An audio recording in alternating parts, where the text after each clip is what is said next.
Hello, and welcome to the Nurturing Resilience podcast, where me, your host, Leisha Nelson, weaves together the worlds of somatics, science, and energetics to nurture a deeper connection to yourself.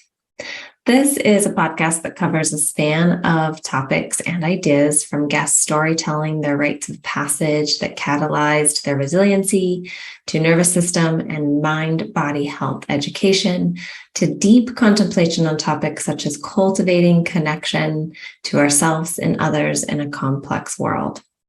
I'm an occupational therapist, somatic practitioner, and bodyworker, attachment specialist, and baby whisperer, with over 20 years of experience with mind-body connection and supporting matrescence. What you're receiving today and listening today is the uncut version of my podcast. This is where I interview guests and I don't do any editing. You're getting it all in the raw. If you're interested in my podcast, you can find that on Spotify, which is the edited version. And if you're interested in my work, you can follow me on Instagram at Leisha Nilsson and also through my website at leishanilsson.com. If you enjoy what you hear today, if you enjoy this podcast, please share it on your social media pages with your friends, your family, your loved ones. Let the world know that it's here. If you really like it, you can follow me and write a review. That's how my podcast gets out to listeners like you. And this important information about the body, somatics, and nervous system can find more people that need it. All right. Thanks so much. And let's dive in. Thank you, Kate, so much for your time today. And I'm really excited to have you on this podcast today. Yeah, thanks for inviting me. I'm loving being with you. Yeah. So as I mentioned earlier, Kate is currently my teacher. I look to her as a mentor in my pre and perinatal work and my somatics work. But I find so much of what I do is educating people on what is pre and perinatal work, what is even somatics. I did an Instagram poll recently and just asked people if they even know what somatics is, and a lot of people actually don't. They don't have a clear understanding. So, being that you have been a somatic practitioner for many, many years, somatic experiencing practitioner, I would love to start with your definition of like what is somatics to you? Uh, Somatics to me is really the study of the body. I mean, the felt sense of it, the lived experience of it, and how the role the body plays in health and healing. Just and when I refer to somatics, it usually has to do with healing trauma. Uh, it's beyond medicine. It's sort of working with how the autonomic nervous system responds, the role that it plays in health, the role that it plays in your lived experience every day. I mean, just how well you feel, how excited you are about life, how and and the things that you are engaged in physically. I get a little impatient with the mental health world, because they always talk about mental and mental. It's all mental. Well, it's not. It's a body mind thing. It's how we are in our bodies. So much impacts how we feel in our mind, and in our psyche and in our emotional self. So it's really about living in the body and appreciating what our bodies bring and what our bodies are saying. Mm. I love that definition. And so much of what you do, and maybe you just want to share how you got into this work, what is about the body from when we were babies and when we were in utero and even preconception, the time before coming here. That's your realm and your specialty is Yes. educating others on that. Yeah. Yeah. Yes. Yes. That's what I How'd you do. how'd you get into that? Um, well, it started with craniosacral therapy. I mean, I was a biodynamic craniosacral therapist, a brand new one. This was in 1999. And the biodynamic cranial work had just found its way to the US through Franklin Sills, and I had studied with Michael Shea, and but this was very early on. And I had a intake form that was pretty lengthy at the time, and we're trained to work with the impact of birth on the body and on the cranium in particular in biodynamic craniosacral therapy. And so I had a client come and she got a session from me. She had been referred to me by a psychotherapist because she had been assaulted, and it was very confusing for her. And so I gave her a cranial session, and she came back the next time and she said, "Well, you know that question that you asked about birth?" She said, "I think the birth is the reason for my lifelong depression, and I want to heal that depression with you." So me not knowing, anything about it. And I had just gone to a conference, the first biodynamic craniosacral conference in North America. This was in 1999. My son had just been born. He's now 24. And so we were excitedly, trying to explore the impacts of, understanding the body at that level. She came for her sessions. And while she was exploring her birth, I began to have panic attacks. And I had no idea what that was about. So I called up the only person I knew at the time was William Emerson. Do you know who William Emerson is, Leisha? I do, but I'm sure a majority of my audience does not. So William Emerson is one of our pioneer pre and perinatal specialists. He was a speaker at that conference I went to. It was in Colorado, and he really is one of our early pioneers in understanding the baby's experience and developed psychotherapy with infants and had his own training programs.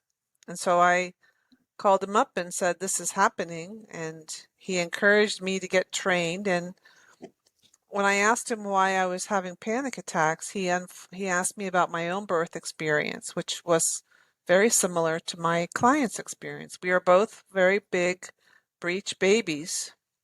She in the 1930s, and this was 25 years ago. So she had a little bit different birth experience than me, but it turned out her near-death experience at birth was triggering my near-death experience at birth. And I wanted to know how could that happen? Like, how could me holding her with my hands and her processing her experience impact me? So it ignited my curiosity and my passion, and I began reading everything I could about it. I read all of William Emerson's writings. I ordered all of his recordings, and I just dove headfirst into this and have been just exploring every inch of it ever since. And so I studied with all the major teachers and have read a lot of the books and spent the last 25 years really deeply understanding this paradigm until now I teach it. And I teach a variety of programs for people who want to learn about the impact of birth and pre-birth and preconception and post-birth, perinatal work. Uh, so yeah, it's my passion. That's how I got started. Yeah.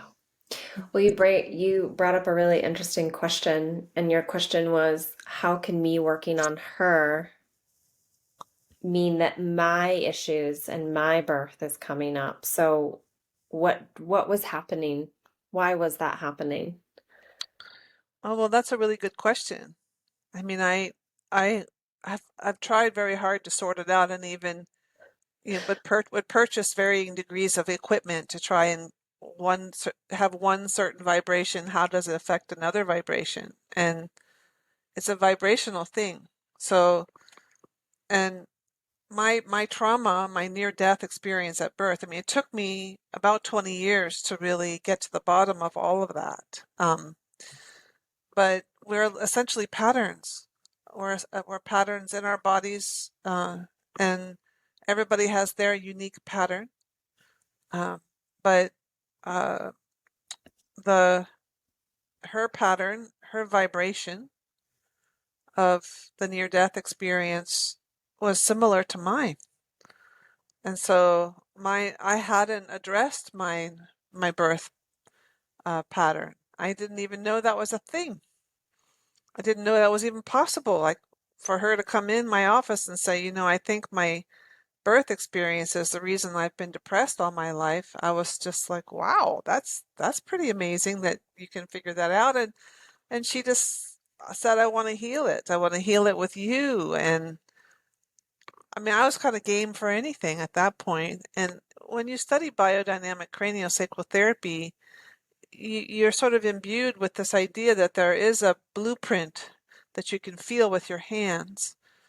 And you can find the places in a person's body where there's been a trauma or somehow health has been restricted.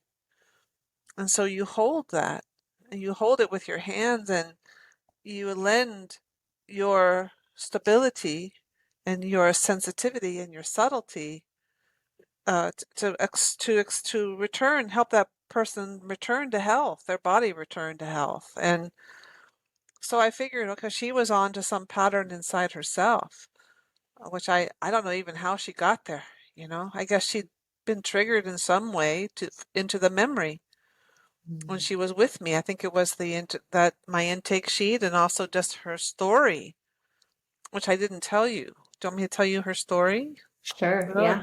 Um, well, she told me this story. She was a very large baby in late 1930s. So I've tried to find this person, I have never, after she walked out of my office, after she came about 5 or 6 times, I never saw her again. I'm like, so, but she, uh, she was a very large baby and, her mother went into labor and when they got to the hospital, apparently she began to hemorrhage. And the story was the message went out to the waiting room that she was, that the baby, and both mother and baby were probably going to die. And so the father got down on his knees and began to pray in the waiting room. And a nun appeared beside him and knelt beside him. This was the story she told me, like and they prayed together. And then my client, who was the baby, turned herself around in utero. And when she turned, she stopped the hemorrhage. Wow. And she was born. She was over 9 pounds. And so that's a very big baby. And I try to imagine what her superhero strength for her to turn herself around in the midst of that crisis of her mother bleeding, hemorrhaging. And I mean, it must have been a tremendous strain. And so I think that she knew that story. In her work with me, she was constantly talking about how her feet were in her way. So she processed her birth with me. And my birth was not like that exactly. I was a footling breech in 1962 and very fast. But I think also, I mean, I probably lost consciousness and had a near death feeling. And I think I was resuscitated a little. I was sort of probably given some kind of nausea, what we call noxious stimulation, squeezes. Mm. Um, but my mother was put out. She was under general anesthesia. And so, in the context of my client remembering her near death, my memory inside my body woke up. I said, hey, this is similar to what you went through. Listen, listen, listen to this. And so I did. I mean, I called William and he said, if you're having this happen, you should probably be trained. And Mm. so I did. I started training with William, and then I trained with his student, Carlton Terry. I did his foundation training. And then I went to study with Myrna Martin for 10 years. And then I went and continued studying with Ray. I met Ray in 1994. And I have been studying, no, 2004, sorry, 2004. And I studied with Ray until he passed away. Yeah. I also studied with John and Anna Chitty and so many other wonderful pioneering teachers in our field that I think I have so much education now. So it's really wonderful to be able to funnel it out to someone like you, Leisha. Yeah. Yeah. Well, yeah, I just have so much gratitude of my friend Heather who found you and was like, I think you need to study with Kate. And I love what you said of when your teacher said, well, if this is happening to you, then you probably need to study in it because that was my experience is being on a craniosacral table very early on in my craniosacral training and remembering part of my birth and having to go through that process. And I think to me, that's what pulls in the importance of somatics because my body remembered my birth. It wasn't my mind. It wasn't me going, I'm going to process this now and work through it and think about it. No, what happened? Did you have like your body just had like just like my client, this sort of like this instinctual sort of this is a birth sequence? Yeah, as you name it now, and now I name it to my clients, I found a memory. Ah. So I was a C-section baby, and the first time I remembered my birth, I was still in utero, and there was a lot of terror. There was a lot of like, this is not the way I want it to be. This is not the time. This is not what I want. And feeling that somatic terror in my body of like, this isn't how I want things to go or to be. Yeah, that terror is pretty tough, really. Hmm. Yeah. Yeah, and have since then, continued to work with different aspects of my birth and what I like about your work and how you've talked about your work and you said it earlier is the blueprints. Mhm. Um, so my understanding of blueprints are our wellness. It's who we are at the core is health and Mhm. wellness. We're Mhm. all divine light and divine beings with health and wellness. Mhm. And restrictions can come in and imprints, and they can restrict that blueprint. And I find that that happens a lot in utero and birth. Mhm. Do you want to say more to that at all? Well, I feel like what we all are, we all have a blueprint for health and wellness, like health. Like John Chitty was the one that really talked a lot about this to me. Like it's easy to see what's wrong with someone.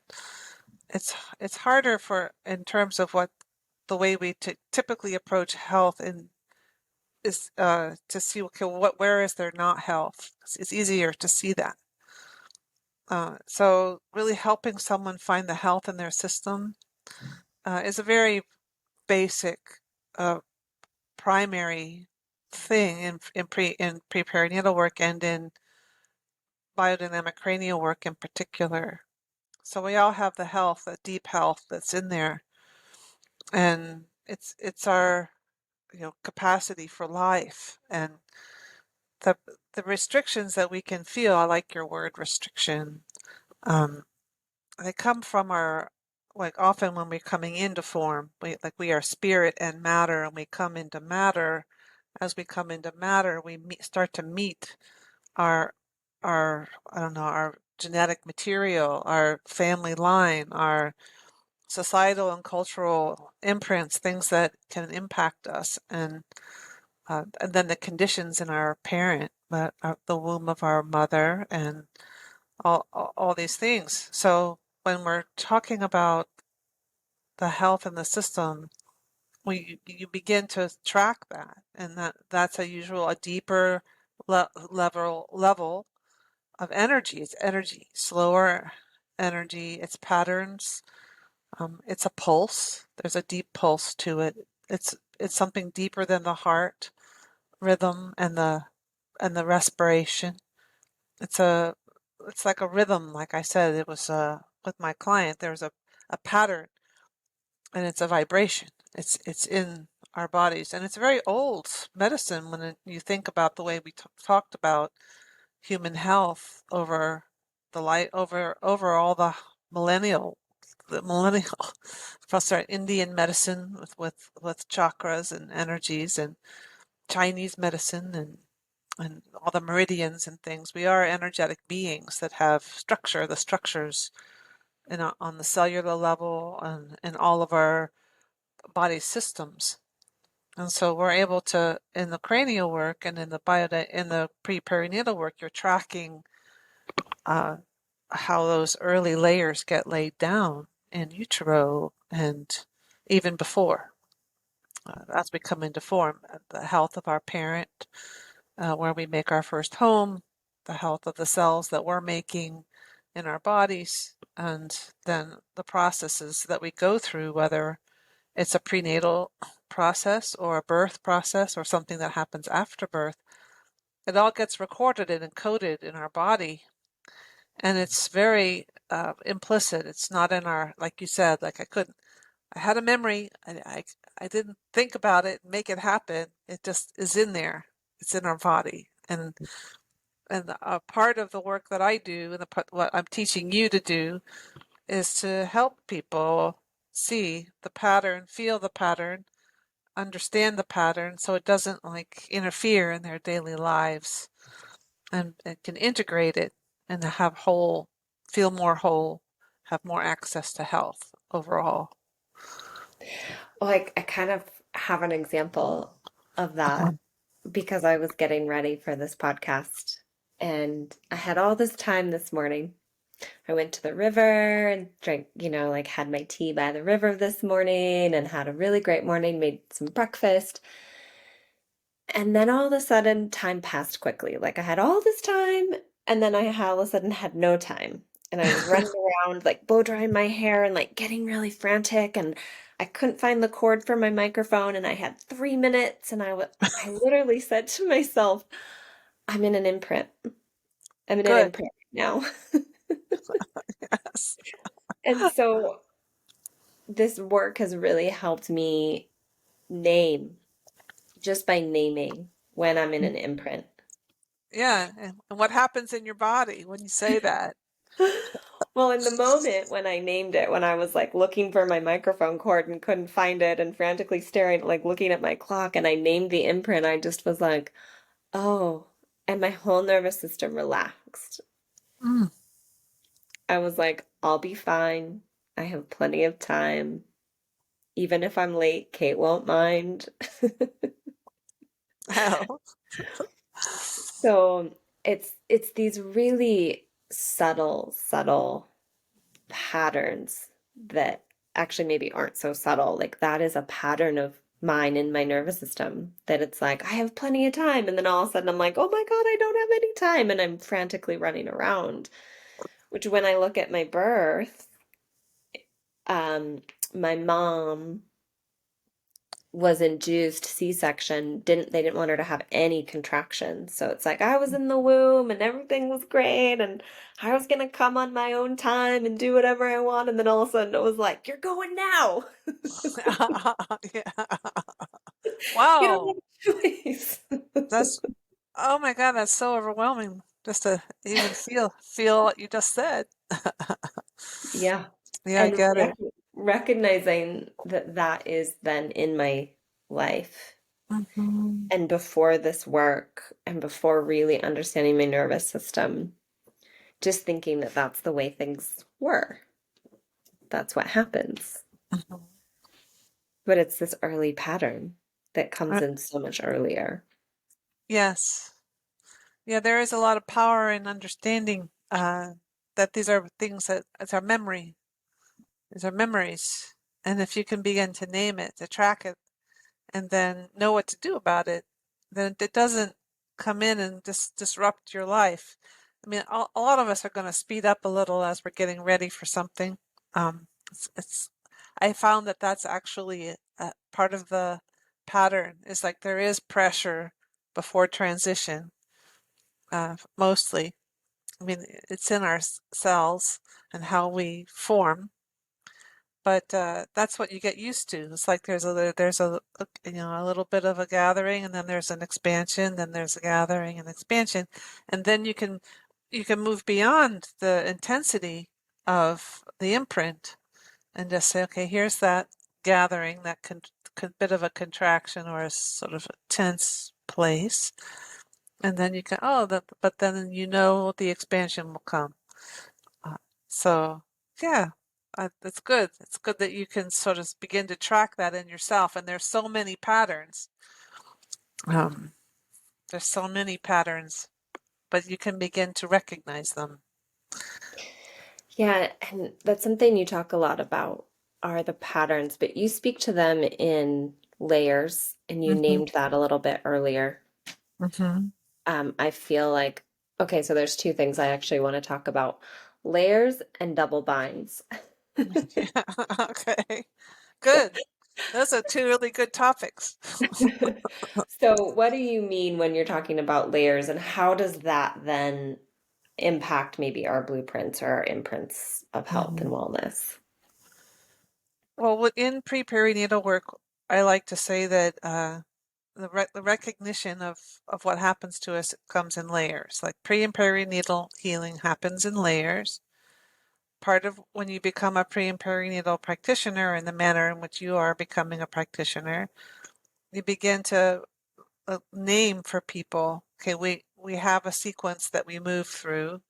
It starts preconception and then moves into conception. Then there's prenatal time. Lots can happen there. That's a place of mystery where the baby knows much more about what happened than we do on the outside. And then there's birth, and within the sequence of birth, there's even more layers. At the beginning of labor, then in your case there was no labor. But then the labors could be long or short, or the need for interventions within them, and there's things that happen around the labor. I mean, you can begin to see and feel all the things I'm naming.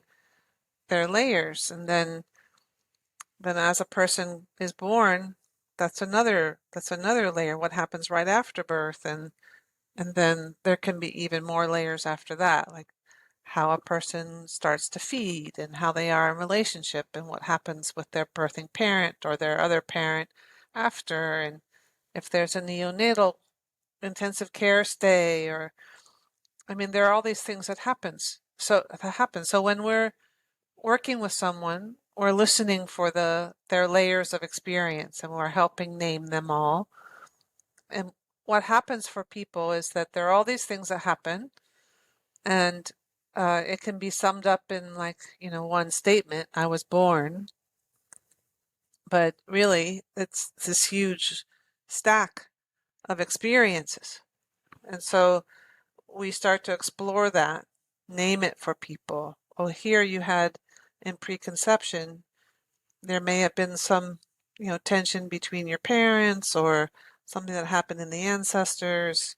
If conception was challenging, what happened there? Whether any previous losses for your parent, what happened around conception. Like, even something that happens 3 months before you're conceived can very much influence which egg is selected for you to make your body with. So it's like, I mean, there's so many layers and influences. So we train people, and we are trained to be able to see all that, name it, lay it out for people. And if we can feel into some way that an imprint negatively impacted the development of a person, we can, bring that to their attention. That's the art of it. Like, you want to listen to someone and meet them there with some skill. And you can't just go wandering into somebody's life and point out all the imprints. um, you listen to them, and often what needs to happen first in someone is not where all the pain is. You have to sort of feel into where the layers are, and sometimes something in the present, or something in early life, or something in young adult life some of these things may have to be addressed first before we can get into the birth or the birth sequence. Um, and so when I'm working with someone, I listen to what they want first. Like, what is their intention? Why are they coming to understand their earliest experiences? And there's health in there. There's health in that leading and that intention. And so I listen very carefully to that, and then I align myself with what they want for themselves and go through their history, listen to it, and then make my recommendation based on their intention where we go with the work. So I teach layers. I educate people about what those layers are from the baby's perspective. And then we can also name what those layers are from the parent's perspective. And what does it mean for the provider's perspective? And maybe there's something in that person's story around their family, their society, or their culture that also influences how they develop. So you can get the sense that it's a lot more complex than, okay, well, I was born. There's a lot more going on in there. And not a lot of people, more and more people, I would say, are now realizing that these early experiences are in our bodies. They are memories, and they will rise to the surface to be integrated depending on the conditions of the present. Yeah. Have you listened to that book, What Happened to You by Oprah Winfrey and Dr. Chase Perry? I read it. Yeah. I'm listening to it now. Oh, yeah, it's a good book. That's a good book. It's super good. And I Yeah. just got to the point where he cited his own research because he's been tracking his clients for years and has a lot of research. And in his clientele, the first 2 months made the biggest impact for the rest of the life. And he's not able to obviously research time in utero. So this is Mm-hmm. from birth on, which I Mm-hmm. think is important to name. But he was saying that you could have the best 2 months of your life, those first 2 months, with really consistent caregiving and love, and then be put into a really horrible situation. And you're actually more resilient and have better outcomes than someone who's the opposite, a baby who's the opposite. So a baby that doesn't get consistent loving care in that first 2 months and then is put into a loving environment. That those babies in those first 2 months usually have a lot of long-term life issues. Yeah. Yes. I remember reading that too. It was awesome just to read how from someone like so accomplished as Bruce Perry. I mean, he's an amazing practitioner, and the way he's developed his own understanding of how we develop, how our brain develops, how our nervous system develops. And for him to cite that, I mean, it was very, affirming for me, who spent most of my adult career supporting babies, supporting families. Yeah, this is a vital time. It's the really most important time of human development.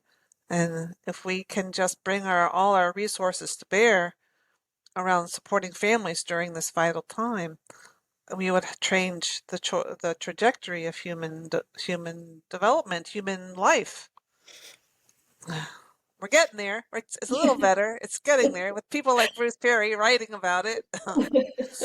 Getting it out there. Yeah, I Mhm. do. Like I said earlier, I feel like so much of what I do is more educating people than anything else on like what is this work and why do we do it? And I mean, I guess I would love to know for you from doing this work. I mean, you've been doing this work and receiving this work for 24 years. Like, how has your life changed? Like, why is this so important? Well, those are two questions. Those are two questions. Um, how has my life changed? That's a really good question. I mean, I feel like during the course of my time as a pre and perinatal professional, have watched our our professional world um, really accept that babies have experiences. And when I first started, they didn't. And they also had this idea that, well, mirror neurons were discovered while I was a practitioner, and the world of trauma resolution and somatics also really developed, as well as attachment. And I mean, in the early days, as I was learning about it, I mean, just even understanding anxious and ambivalent and avoidant attachment styles. I mean, you're as someone who studies all this, you can't help but begin to see it in yourself. And so for me, like my nervous system, I think was on hyper, a bit supercharged person. I still tend to have a bit of a super drive in my body, and part of that is just a natural, I don't know how I was made. That's whom I am in my body, but I think I had a lot of power in my sort of sympathetic nervous system, a lot of anger, a lot of dysregulation. I would say dysregulation, emotionality, and then, but a lot of curiosity and a lot of passion. And so it's taken all these years of really beginning of being with my own nervous system and being with my body and understanding how it is, who I am, and to have it smooth and become more smooth before more regulated. How has my life changed? I'm happier. I'm less worried about things. I'm still just as passionate and committed as ever, but there's so much more joy and less pain. And over many years of practice, I mean, I can say that it's not been easy to try and understand my particular layers of experience. But I also have been able to find within those like so much joy and desire and love of not only being a human being, but being here on planet Earth, which is such a beautiful place. It's such an honor to be here, and my passion and love, I hope, is contagious as I go out in the world and talk about it. Like it's and help people find what it is they really want for themselves here on planet Earth. That's how I work. That's how I do things. Uh, so, what was your second question, Alicia? You asked me how my life has changed. What was it? Um, I guess it was just more like, and I feel like you kind of answered it in the same of, why do this work? Because sometimes it is hard. Like Hmm. I can also speak to that in that understanding my attachment patterns and doing my nervous system work and understanding my body and doing the somatic work. It's not always easy. No, it's fact sort of the opposite of easy. I mean, it can be terrifying. It can be Hmm. terrifying and dysregulating, and it. But I think as I've become, as I've been a part of this field for so long, watching it become much more refined and have much more access to understanding how the nervous system works, the autonomic nervous system. When people come to me and say, "Oh, I want to study pre-perinatal work," I'm like, "Okay, well, how are you with the survival aspect of yourself? How are you with life and death? How are you with high states, high arousal states, fear? Because those are the raw feelings of a baby. They aren't, they're not tempered the way we can get as adults. We don't, there's often no mentor there who's helping that baby understand, oh, these things happened to you and they're not, they happened to you. You didn't do anything wrong. See, that's that book that you're listening to now by Bruce Perry. It's not, and who you are is really pretty amazing. You're this amazing spiritual being, and welcome here to planet Earth. I mean, we are so happy to have you. And this thing that you just went through was scary. And I'm right here. I'm right here with you. I get it. Uh, and I feel like that's happening more and more. I've been so pleasantly surprised that there are professionals besides pre and perinatal people like myself that are getting that the baby has these experiences, that they get that people can be with them in a way that helps them and they're not afraid or dysregulated by the baby's full expression, which is often, like I said, very raw Mm.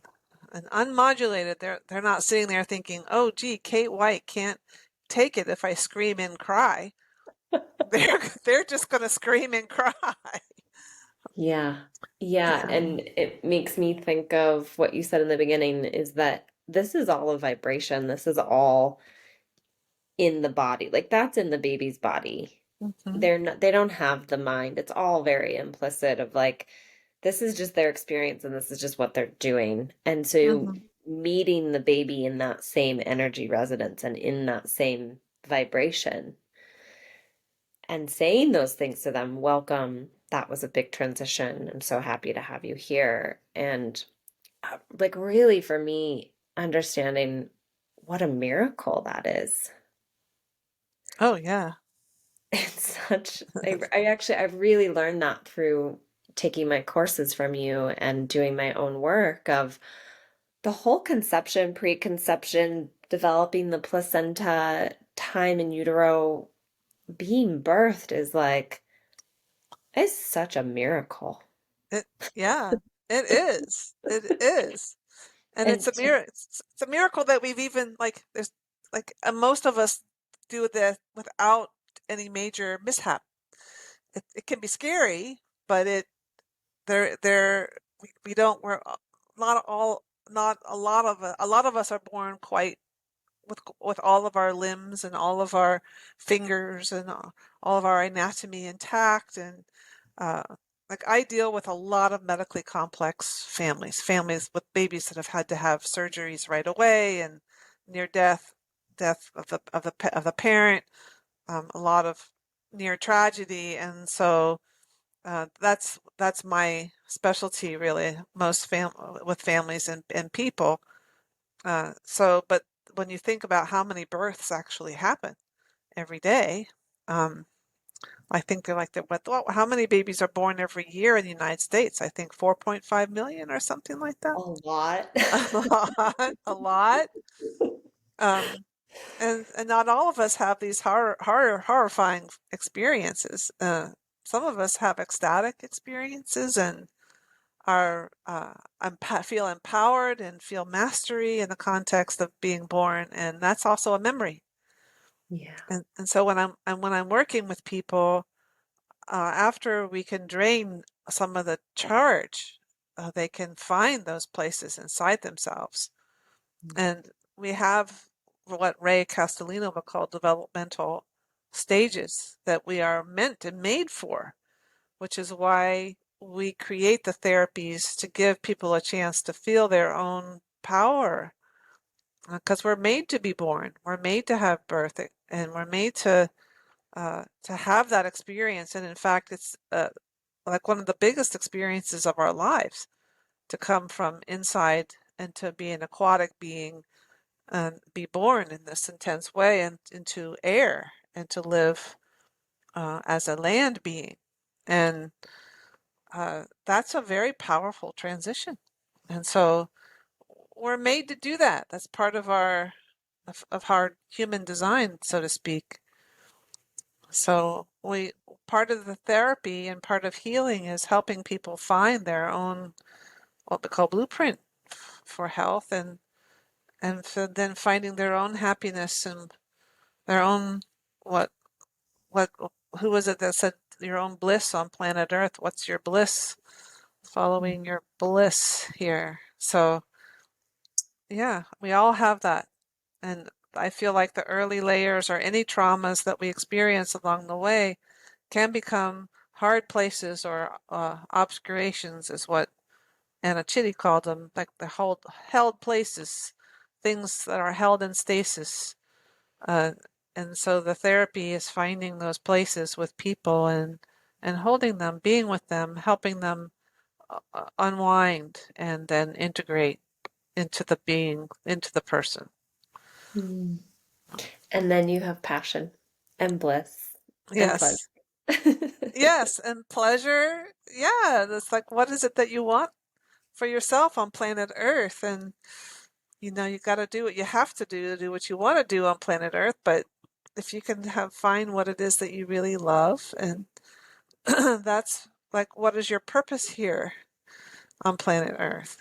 And my teachers are people that would say, well, it's John Chitty used to say, it's to gain experience so you can have more wisdom here.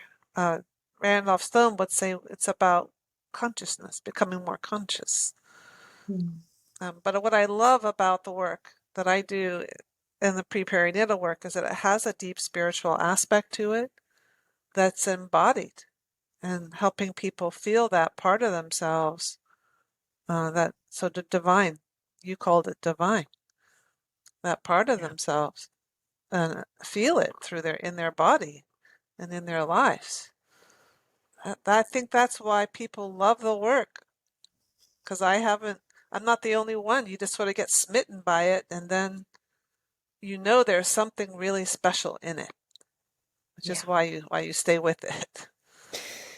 Yeah, you stay with it. Even those times when it's getting a little complicated or hard, it's like the payoff is to me the pleasure and the divinity and the like really just like I said earlier, the miracle of life. And this work has allowed me to hold that in my body from an embodied level.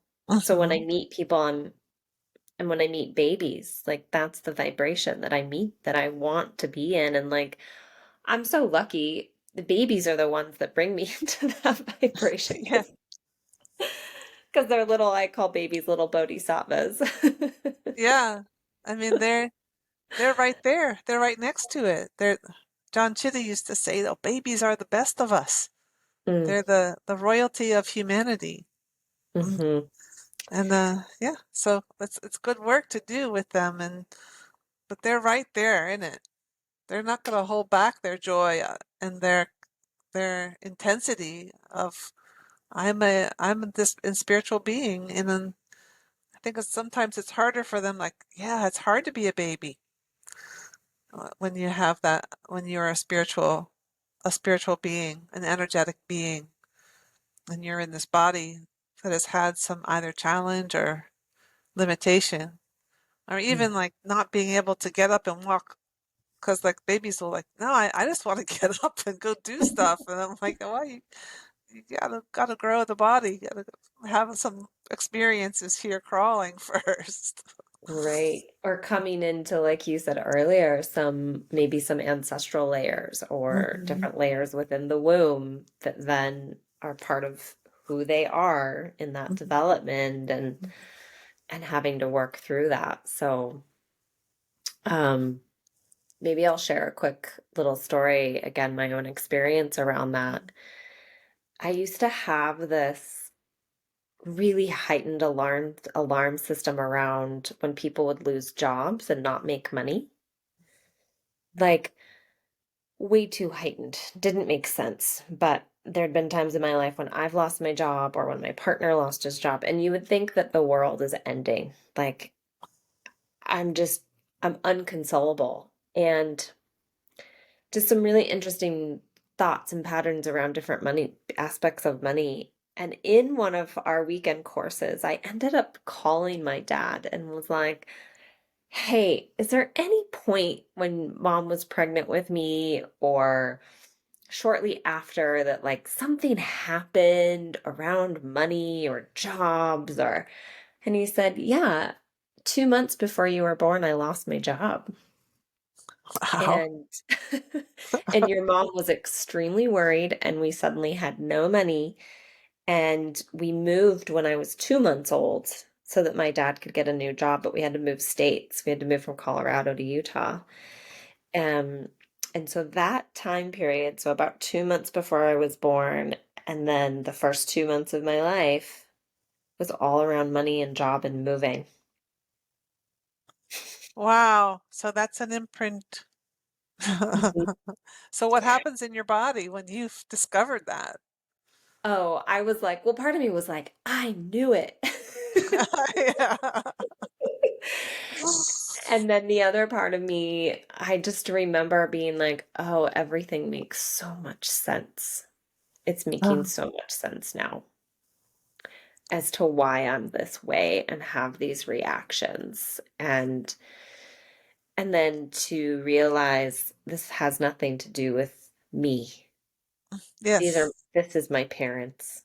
Yes. This is Yes. the environment I came into. Yes. And it doesn't Exactly. have to be mine. And that we know, and what I've learned from you is like that's differentiation. Yes, that's exactly right. So that's your parents and this is you. So what happens in your body? I mean, that's the nice part about it. Like you can then unfold into who you are and who you want to be, Hmm. um, and still stay in relationship with that thing that happened, whether it's what you describe. So how has been your relationship with losing jobs and money and moving since you discovered that imprint? Oh, well, I'm definitely a little less scared to just like try things in business and do things in business. Hmm. Like it doesn't feel as threatening or as big a deal if I'm like not successful, or the thought of failure isn't as terrifying. It's like, oh, that didn't work. Let's try something else. Yeah, a little bit more ease, Hmm. less fear, less life's going to end, type of thing. A little easier, yes. Yeah, less freeze and Hmm. more regulated nervous system. Yes, more access to yourself. It's good. Yeah. I like that story. Yeah. I've been with you for almost a year. It's been a good year of discovering Yeah, many things. yes, yeah, yeah. We've have a little bit further to go in your training, but yeah, we're getting close to the end now. Yeah. Yeah. Well, I would love to ask one more question because I brought it up earlier, and you joke that we're not pre and perinatal practitioners, we're double bind practitioners. Yes. Yes.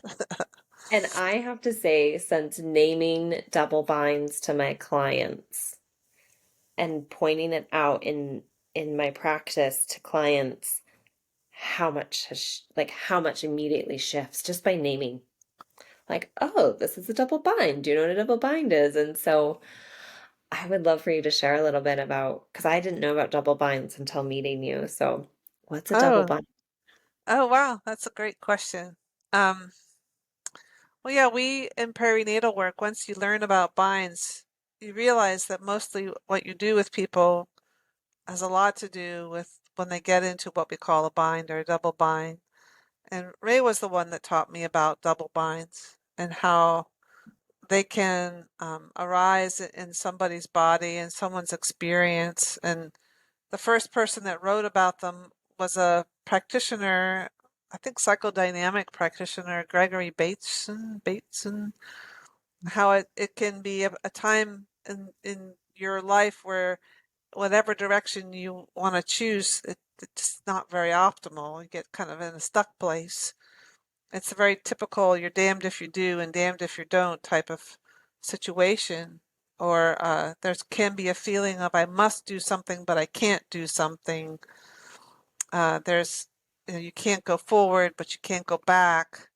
What whatever way you go, it's not real clear. It's not optimal.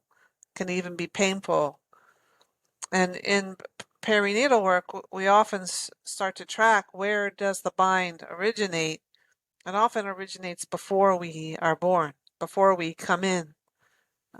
We think that most binds, if they're lasting, they almost always have a root in the ancestors, something before that person came in. So you can just start right away by naming, oh, this was here before you got here. And what happens in your nervous system when I say that? And you can often track it. Like, see this, there's something here. There's something in your parents there that happened between your parents, or something in your ancestral line. And like some of the bigger patterns I track in people, because this way of tracking is so prevalent, is in like forced relocations of people, like refugees. Sometimes, like I had for a while there, a lot of Pakistani people coming into my practice, and I learned about how a certain group of Pakistani people were forced to relocate, and or Holocaust, people who were escaping the Holocaust in Germany or Poland or Czechoslovakia, or genocide like the Rwanda and Burundi and other places in Africa. And you're looking at really big patterns that can happen generations ago, but still are prevalent. And they're in our tissue. They're in the lived experience of our people. So you can begin to track what are those stories that help shape us, where there are these big tensions. So we'll call it a tension field. It's a tension field. So begin to see in your mind's eye like a football field or a baseball field. And imagine that it's just energy and that it's tense. And no matter where you go in it, if you pull on one side, it's going to impact the other. There's no real clear way to go. And your person is in that, and they're just there. They didn't cause it to happen. They're very much impacted. So you can start by just differentiating. Well, this is a tension place, and you didn't cause it. And then you begin to explore, like, what are the themes of the bind? I can't, like, for example, in birth dynamics, often the bind is prevalent when you need an intervention, like a vacuum assist or a forceps or even a cesarean section. And you need help, but help hurts at the same time. So the stuck place, I call it the stuck place. So you begin to explore the dynamics around the stuck place. And then, you can begin to find really subtle but very present and powerful ways of being with the bind. Okay, so like I have permission to tell certain stories. One of them is like my client that came every week for a year to work on his birth dynamic. And he was a forceps delivered baby. And he would get into the stuck place with me, and then he said, I can't go back, and I can't go forward. And if I'm not going forward, I might just die. So we had to really work through all the layers of terror and fear and anger and rage and all the things that came up for him in the stuck place. And over time, he was able to appreciate in a very regulated way that he got help. And his attitude towards being helped and really shifted, and he could name over time when he felt in that stuck place and could step out of it, as opposed to having it it impact the decisions that he made in his life and how he made his decisions. Mm. So I teach double bind light, double bind medium, and double bind heavy. And so you're able to really be with people in different ways, and we've gotten very sophisticated about it now. Like, even in the 24 years that I've been studying, I think that we've been able to really then bring people to consciousness, which is what really the work's about. And pausing, slowing down, feeling the present. In the present, there's no push for you or pull on you. In the present, you're just here with me and what happens in your body. And then we're able to very slowly explore what are these forces. And usually there's two sides of the bind. There's the side where you can't do something and the side where you must do something. And you begin to explore what's good about each of these sides, or if you can, drop beneath it. That's how it is to be beneath the tension. And what happens when you do that. And so in pre-perinatal work, there's often binds everywhere. Even in, like, a lot of people are not intentionally conceived. Once they are, they're like, are they welcomed? Are they wanted? Is there a bind? There's often a bind if they weren't planned. And then you can feel into, like, okay, well, what's happening in the dynamic there? Sometimes, like I said, there's big generational or ancestral binds about home, about family. And then, okay, well, how was it prenatally? What happened in your prenatal life? And there can be particularly binds there, binds that challenge our notion of, am I alive? Am I really alive? And they're very unconscious, but very powerful. And then there's the whole notion of being born. Like I said, if you had to have an intervention and nobody told you, hey, this is some anesthesia coming in here, you may feel it. Wouldn't that be interesting, to be able to name for babies? These things are happening, and it's not because of anything you did. It's not your fault. So much of what happens pre and perinatal is impersonal, but very raw and primal. And it can be very powerful. So we slow the process way down when we're working with adults and with babies too, and try and help them feel how they got through their challenge and really feel into the positive nature. And often the thing that really was so triggering and so activating, it in its own way, once it becomes integrated, becomes a gift or becomes part of our adaptation to life, that is a real asset. Mm.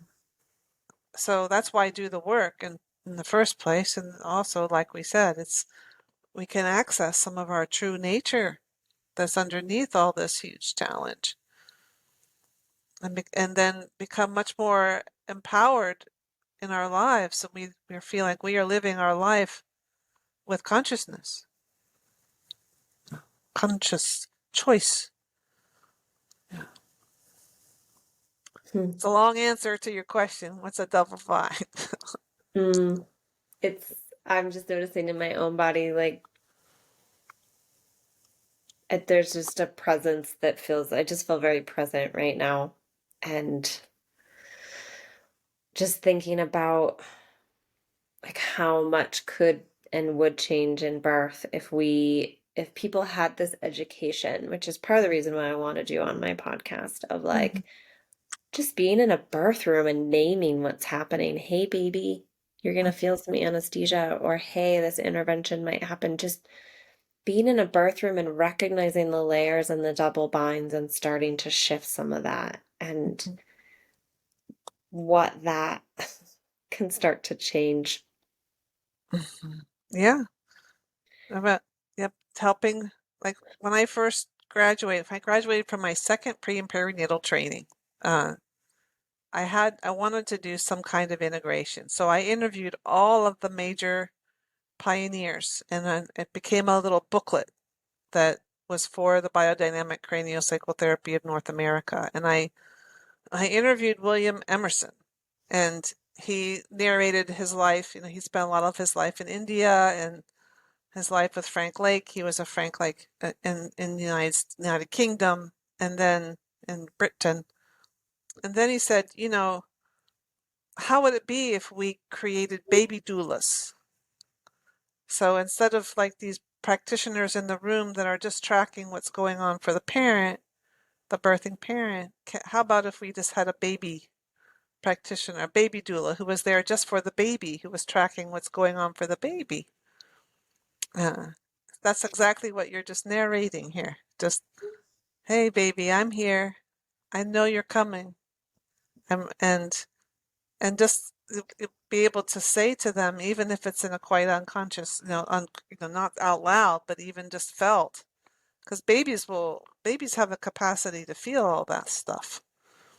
And to have someone name, you didn't do anything wrong.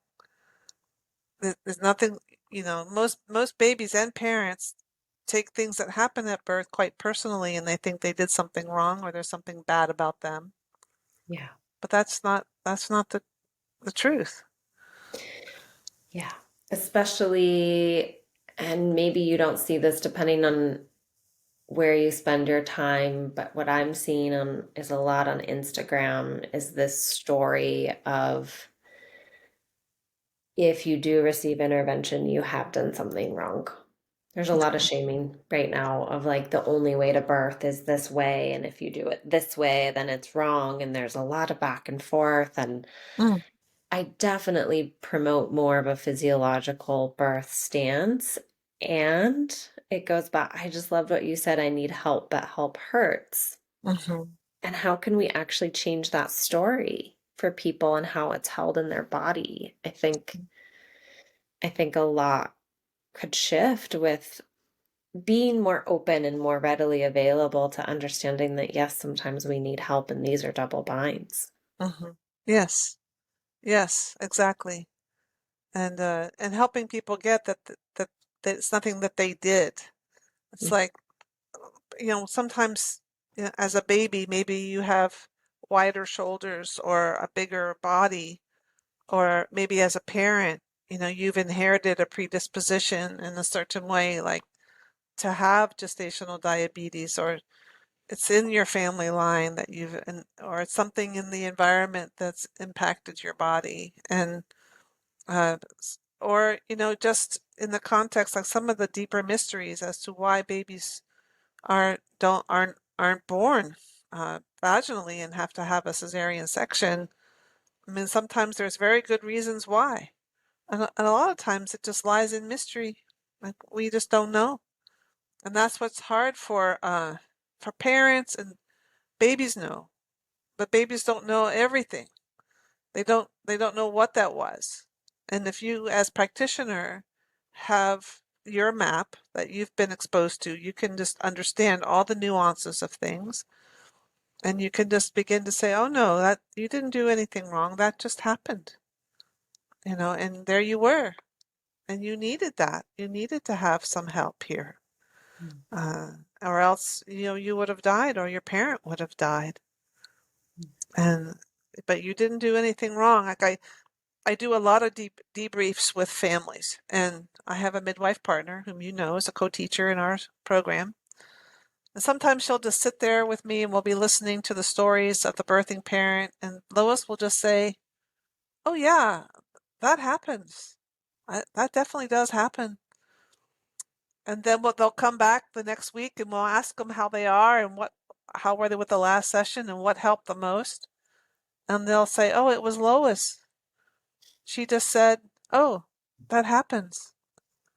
And there's some matter-of-fact way that Lois says it in her own way, but you can tell from the vibration of it, the feeling of it, that she's speaking the truth. And then the truth is so relieving for these families because they're living in this idea that they did it to themselves, or that's their fault, or there's something that they did.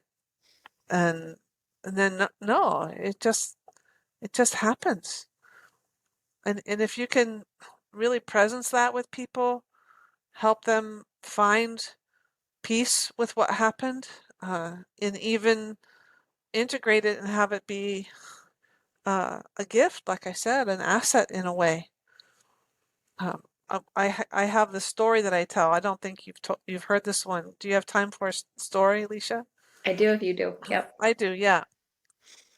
So I have permission to tell this story. This mom, she showed up on my calendar. I didn't really know who she was, and I didn't even have a intake form with her. I think some people just want to come and talk to me about things. So I got on the Zoom with her, and she was there. She had her baby with her, and the baby was about 13 months old and was in between her legs. So she had her legs. She was sitting to try and keep her baby from going off the bed. She had her computer pushed way back, and so the baby was in between her, and she had all these little things. She had little games for the baby to play and snacks, and so she was going to entertain the baby while she was talking with me. And I'm like, okay. I mean, I do this all the time. Often I'll prepare the baby and the parent. I'm like, well, we'll talk and we may need to stop. And baby, if you want to say anything, you can. And so the baby's looking at me and playing with her toys quite happily. And mother's giving her little snacks and she'd be eating. And the mother's story was, well, really pretty bad. I mean, and she wanted to know, her intention did I get good care? Did I get care did they screw up, basically, is what her inquiry was. And so I listened to her, and it was a very difficult, challenging birth. And, it lasted a long time. Uh, she did have an epidural, she did have Pitocin, she had a lot of the birthing professionals got up in her uterus and shifted the baby around, and it was painful. And the when the after she got an infection, there was antibiotics needed, there was interventions, and I'm listening to the story, and the baby is listening to the story. The baby's not saying, "Hey, look, this was awful," or baby's not baby's fine. Baby's playing, baby's listening, baby's very respectful, chewing on her apple. While the mom, she would tell me a part of the story and just sob, and I would pause and listen and affirm the challenge, like I've taught you how to do. And when I got done with the story, I said, no, I think the staff went the very last mile to help you. I think everybody worked really hard. I think you deserve to be wearing a cape. I think you are a superhero. And in fact, look at your baby. Your baby is also a superhero. You both need to be wearing capes. And it turned out that she had had this surgery before she got pregnant. She had endometriosis, which is when the lining of the uterus grows outside the uterus. It's basically, we say it's the lining of the uterus that wanted to run away from home. Mm. So she had to have extensive surgery to improve the uterine space before she got pregnant. In the process of this surgery, there was scar tissue that developed on her uterus that ended up having it, I think, connect to the connective tissue of her back. Mm. So she had two scar tissue. So the uterus couldn't function as well as it should have since it was anchored to her back. She had tremendous back labor and back pain. I think there was probably a twist or a turn in the uterus because of it. Therefore, the labor was wonky. It wasn't straightforward. And I think that everybody involved worked super hard. And she got an infection because of how long it was. And we don't know why these infections happen. But everyone did extremely well given the huge challenge. And so when I affirmed all that for her, she was very much relieved. And the baby crawled toward the computer where I was. She kissed me and she took the computer and slammed it shut.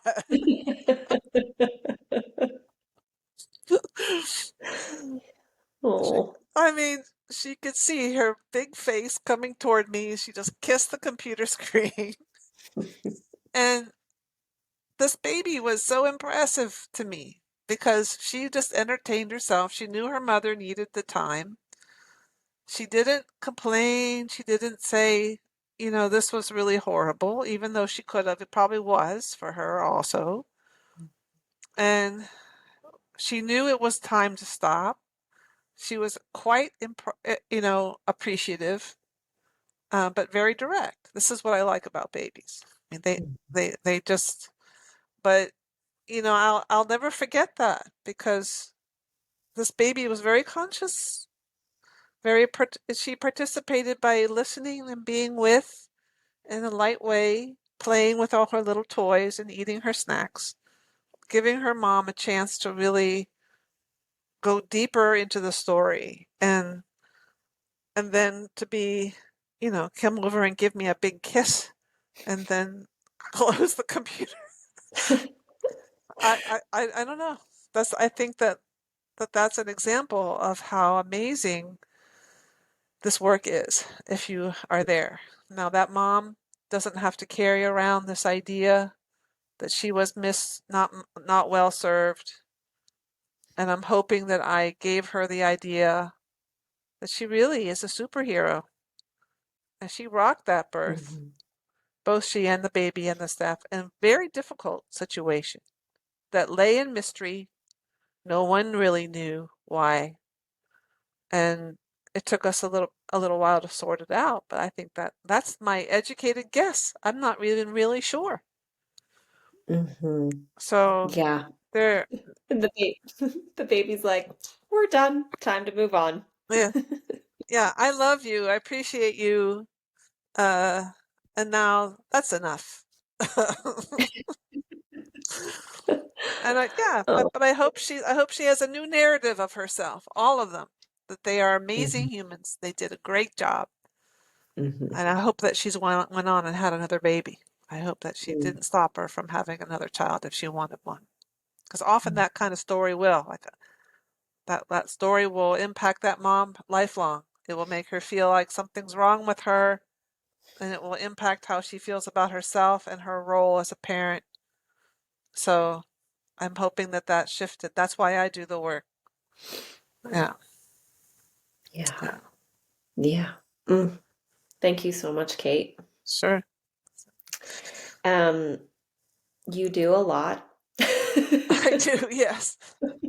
You teach courses, you run the PPN Center. Mm. So I always love to ask, like, if people want to learn from you, if people want to take your courses, if people want to work with you, how do they do that? Well, you can just go to ppncenter.com, the Center for Pre and Perinatal Programs. You can there begin to access all the things, the online school that I run with my husband, and then the educational programs that I have to offer. I host a lot of other teachers as well. I have a new website. It's ppnsomatics.com. It's Hmm. a new institute that I've formed called the Pre and Perinatal Somatic Institute that houses the educational programs that I just run. And so you can find there the integrated pre and perinatal dynamics program that Leisha is in and becoming a practitioner in that. And then there's a certificate program there, an educator program for behavioral health that's there. There's also this baby diploma or pediatric bodywork program that I've been pioneering with a practitioner from Australia, an osteopath. And then you'll see the beginnings of a bodywork training that I've started to pull together so that practitioners who don't want to work with families with babies, uh, if they just want to learn the imprints and they want to learn a way to work with the imprints, they can take that. Mm. And so that program I started before COVID, and then COVID hit 3 years later. I'm starting to pull it out of the drawer, shake it off, and breathe life into it so that there's a lot of places in the work that I do that you can come as a person to try and learn. You can have private sessions with me or any of my graduates. Um, you can find us all there in those two places, ppncenter.com or ppnsomatics.com. Great. Amazing. Any last words? Anything else? Um, no, I mean, I think that I'm super pleased that people want to learn and that you have wanted to learn, Leisha, and that I feel like the more people we can train, the better our world will be. Uh, and if I could, I wish I could scale it up even bigger so that more people could learn. Yeah. Yeah, we'll get there. Just Yeah. slowly but surely. Yeah. We're That's getting true. there. Good. Yes, we are. All right. Thanks so much, Kate. Oh, thank you, Leisha.